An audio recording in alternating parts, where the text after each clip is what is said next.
হজরত মুহাম্মদ সাল্লাল্লাহু আলাইহি ওয়াসাল্লামের জীবনের কাহিনী শুরু হয় আরবের মরুভূমির এক নির্জন কঠিন সময় থেকে।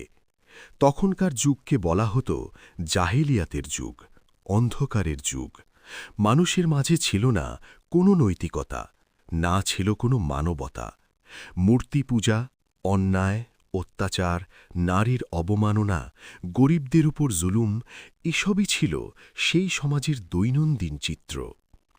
এই অন্ধকার যুগেই ৫৭০ খ্রিস্টাব্দে মক্কার কুরাইশ বংশে জন্মগ্রহণ করেন মহানবী মোহাম্মদ সাল্লাল্লাহু আলাইহি ওয়াসাল্লাম। তাঁর পিতার নাম ছিল আবদুল্লাহ এবং মায়ের নাম আমিনা। তিনি জন্ম নেওয়ার আগেই তার পিতা ইন্তেকাল করেন।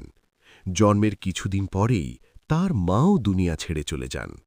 এত অল্প বয়সেই তিনি হয়ে যান ইয়েতিম। শিশুকালে তাঁকে লালন পালন করেন তার দাদা আব্দুল মুত্তালিব, পরে চাচা আবু তালিব। দারিদ্র্য ছিল, কষ্ট ছিল, কিন্তু তার চরিত্র ছিল অতুলনীয়। ছোটবেলা থেকেই তিনি সত্যবাদী, আমানতদার এবং নম্র স্বভাবের ছিলেন। মানুষ তাকে আল আমিন এবং সাদিক নামে ডাকত, অর্থাৎ বিশ্বস্ত এবং সত্যবাদী। কৈশোরে তিনি রাখালের কাজ করেছেন, পরে ব্যবসায় যুক্ত হন। সততা ও ন্যায়পরায়ণতার কারণে তিনি সবার আস্থা অর্জন করেন। তাঁর এই গুণাবলীতে মুগ্ধ হয়ে মক্কার সম্মানিতা নারী খাদিজা তাঁকে ব্যবসার দায়িত্ব দেন। পরবর্তীতে তিনি তাকে বিয়ে করেন। খাদিজা রাদিয়াল্লাহু ছিলেন তাঁর জীবনের প্রথম এবং সবচেয়ে বড় সমর্থন। বয়স যখন ৪০, তখন তার জীবনে আসে এক মহামুহূর্ত। তিনি প্রায়ই মক্কার হেরা গুহায় ধ্যান করতেন। একদিন সেখানে তার কাছে অবতীর্ণ হন ফেরেশতা জিবরাইল আলাইহিস সালাম এবং প্রথম ওহী নাজিল হয়, পড়ো তোমার প্রভুর নামে। সেই মুহূর্ত থেকেই শুরু হয় নবুয়তের পথ। তিনি মানুষের কাছে তাওহীদের দাওয়াত দিতে শুরু করেন, এক আল্লাহর ইবাদত করতে বললেন। কিন্তু মক্কার লোকেরা তা মেনে নিল না। তারা তাকে কষ্ট দিতে শুরু করল।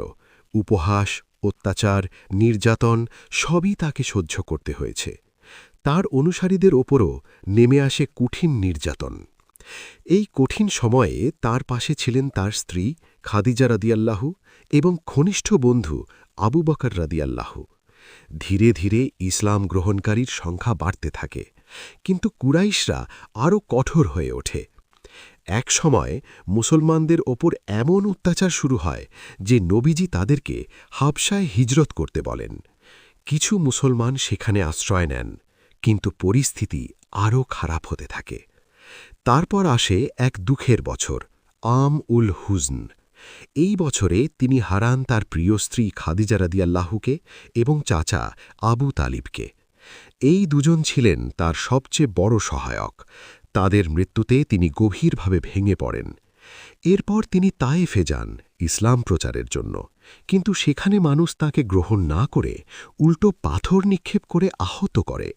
রক্তাক্ত অবস্থাতেও তিনি তাদের জন্য বদদোয়া করেননি, বরং তাদের হিদায়েতের জন্য দোয়া করেছেন। এটাই ছিল তার অসীম দয়া। এরপর আসে এক মহান ঘটনা, মিরাজ। এক রাতে তাকে মক্কা থেকে বায়তুল মুকাদ্দাসে এবং সেখান থেকে সপ্ত আসমানে নিয়ে যাওয়া হয়। সেখানে তিনি আল্লাহর সাথে সাক্ষাৎ করেন এবং মুসলমানদের জন্য ৫ ওয়াক্ত নামাজ ফরজ হয়। এরপর পরিস্থিতি এমন পর্যায়ে পৌঁছায় যে আল্লাহর নির্দেশে তিনি মদিনায় হিজরত করেন।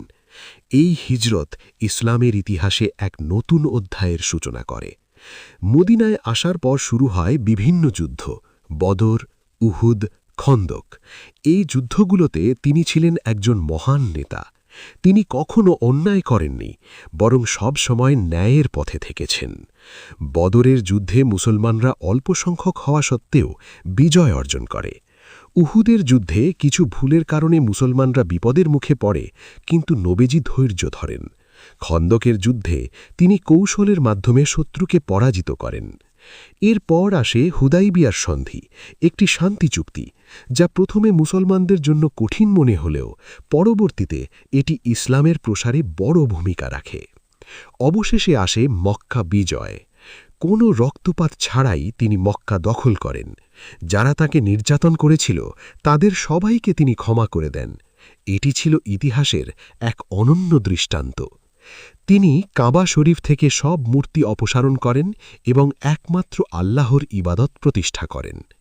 জীবনের শেষ পর্যায়ে তিনি বিদায় হজ আদায় করেন। সেখানে তিনি একটি ঐতিহাসিক ভাষণ দেন, যা বিদায় হজের ভাষণ নামে পরিচিত।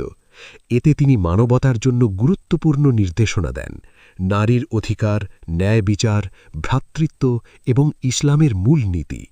এরপর